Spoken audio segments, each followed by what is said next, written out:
আমার বাচ্চাটা না ভাবি, খুব ট্যালেন্টেড। ট্যাবের সব ফাংশন বোঝে, ইউটিউব, ফেসবুক, সব চালাতে পারে। শরণের আম্মু খুব গর্ব সহকারে নিজের ছেলের ব্যাপারে বলছেন পাশের বাসার ভাবিকে। তখন পাশের বাসার ভাবি বলল, কিন্তু ভাবি, ও তো অনেক ছোট, এখনও স্কুলে যাওয়াই শুরু করেনি। এত ছোট বয়সেই বাচ্চার হাতে ট্যাব দেয়াটা কি ঠিক হচ্ছে?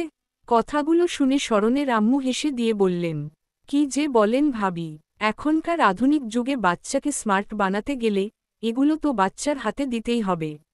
আর তাছাড়া আগামী মাসেই ওকে নার্সারিতে ভর্তি করাচ্ছি। তার উপর ট্যাব নিয়ে সারাদিন ব্যস্ত থাকায় ও বাইরে যাবার সুযোগও পায় না। তাই আজেবাজে বাচ্চাদের সাথে মেশারও ভয় নেই। আর ভাবি, ও যা দেখে সব মনে রাখতে পারে। ইউটিউবে কোনো গান বা ভিডিও দেখলে খুব সুন্দর করে পুরোটা কপি করে দেখাতে পারে। দাঁড়ান, আপনাকে দেখাচ্ছি। শরণের আম্মু কথা থামিয়ে বেডরুমে উকি দিলেন। শরণ বিছানার উপর বসে ট্যাব হাতে নিয়ে কানে ইয়ারফোন লাগিয়ে ভিডিও দেখছে। শরণের আম্মু ছেলেকে ডাকলেন, আব্বু, একটু এদিকে আসো তো। শরণ ট্যাব হাতে নিয়েই ড্রয়িং রুমে আসল। আব্বু, তোমার আন্টিকে ইউটিউবের নতুন একটা ভিডিওর অভিনয় করে দেখাও তো।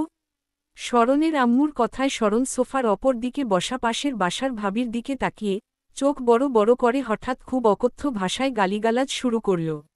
ঘটনার আকস্মিকতায় শরণের আম্মু কয়েক মুহূর্তের জন্য চুপ হয়ে গেলেন। এদিকে শরণ খুব খারাপ খারাপ গালি দিয়েই চলেছে। শরণের আম্মু তাড়াতাড়ি ছেলের মুখ চেপে ধরলেন। ছি আব্বু, এসব কি বলছো? কোথায় পেয়েছো এমন ভিডিও? শরণ হাতের ট্যাবটা ওর মাকে দিল। শরণের আম্মু দেখলেন ইউটিউবে একটা ভিডিও ওপেন করা, যার নিচে লেখা সেফাতুল্লার নতুন ভিডিও ভাইরাল। অনুগল্প স্মার্ট বাচ্চা, লেখা আশরাফুল ইসলাম সোহাগ।